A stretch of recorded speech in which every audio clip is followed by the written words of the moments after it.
Today, another beautiful day in Rome, and here today, some will drink the wine. Well, maybe it's beer. Okay.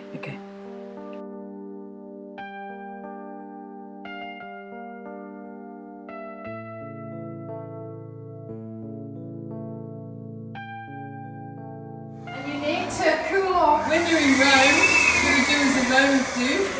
So if you can read English, it's alright. We've got soap, and you press the button, and the soap comes out. Anyway, the soap comes out. Then the water. And then the water comes out. I think you've got to put your hand under it. Nothing's yeah. Oh, there you go. Water. And then air. Water, and then air. We all love a bit of air. Like something so simply formatted, it's so hard to work out. But we've done it. Yeah. Thanks to that, we've done it.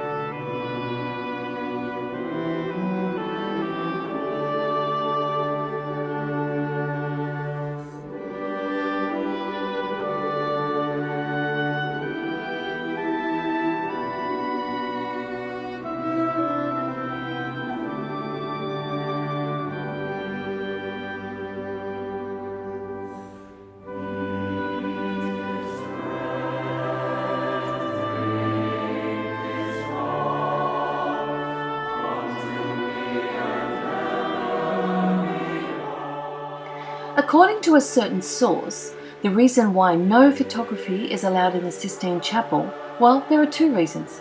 Nippon TV funded the renovation of the artwork, and as a part of the deal, got exclusive license to photographs and video of the restored art.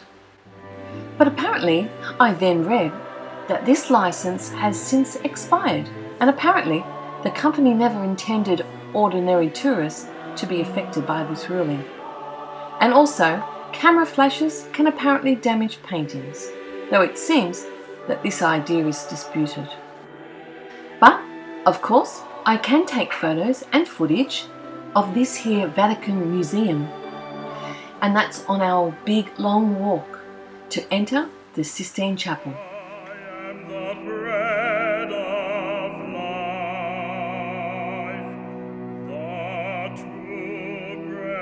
Sent from the Father.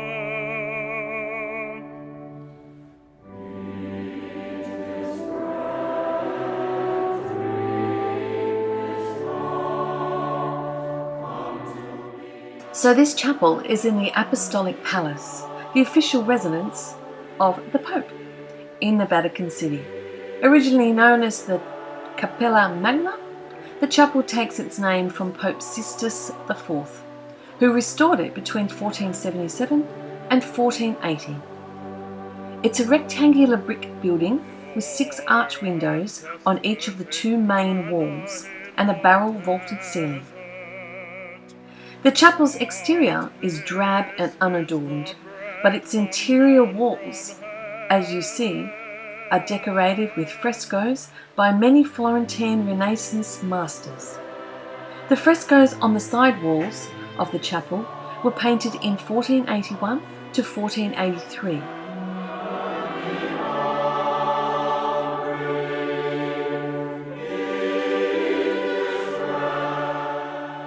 And on the north wall, there are 6 frescoes depicting events from the life of Christ.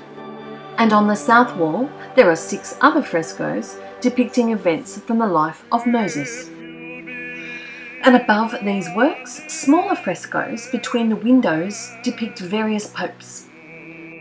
The great ceremonial occasions, the lowest portions of the side walls were covered with a series of tapestries depicting events from the Gospels and the Acts of the Apostles. These were designed by Raphael and woven in 1515 to 19 at Brussels.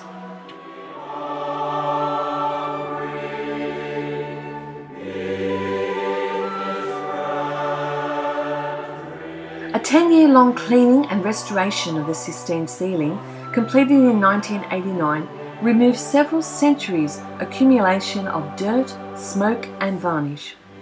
Cleaning and restoration of the Last Judgment was completed in 1994. And lucky for that, because here at the Sistine Chapel, 19,000 people visit every day.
We've arrived here in Pompeii. It's 2 in the afternoon and it's about 38 degrees. Maybe that's a bit over the top. That's probably 33 maybe. Because I'm going to be a different colour when I come out of here. We've just come into Pompeii. One of my dreams to see. So we're here and I'm going to take you in. So come with me and I'll tell you what I think when I get to the end. I'm Travel Bug Sue and it all starts at your front door.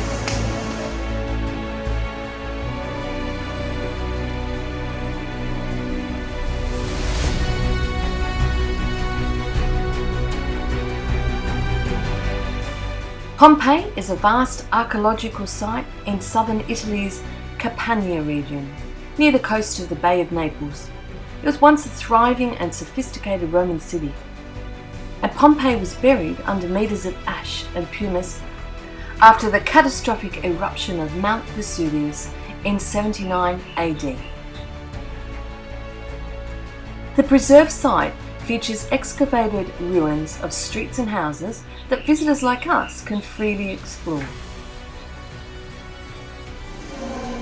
And here we enter, well, I'd call it an everyday mansion.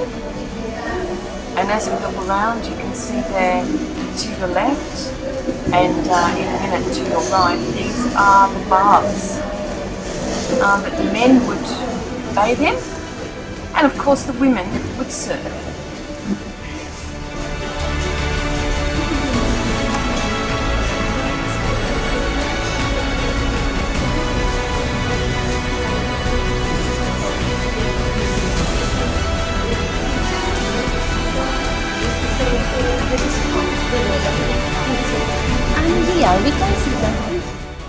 Pompeii supported between 10,000 and 20,000 inhabitants at the time of its destruction.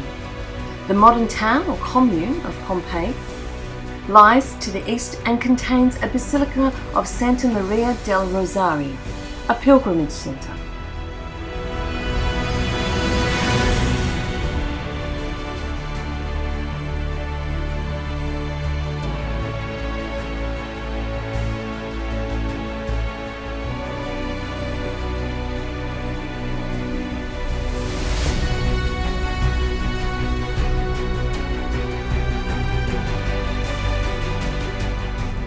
And, just if you were wondering, today over 3 million people live in the immediate area of Mount Vesuvius.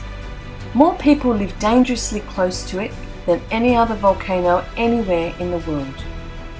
And at 150 acres, the walled city of Pompeii is the world's largest excavation and archaeologist site.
In July 2008, the Italian government took the unprecedented step of declaring a one-year state of emergency for the site and appointed a special commissioner to oversee Pompeii. Of first importance is the preservation, the restoration, and the study of valuable evidence already uncovered before its loss forever. Artists, architects, potters, and even furniture makers drew much inspiration from Pompeii. Contemporary painted interiors were inspired by the frescoed walls found in these excavations that we're walking through today. Unfortunately, the excavations are constantly endangered by the ravages of weather, tourist traffic at the site, and destructive vegetation. The reinforced concrete roofs were applied to many structures in the 1950s, but over subsequent decades, this protective measure made upkeep difficult as some of the concrete deteriorated.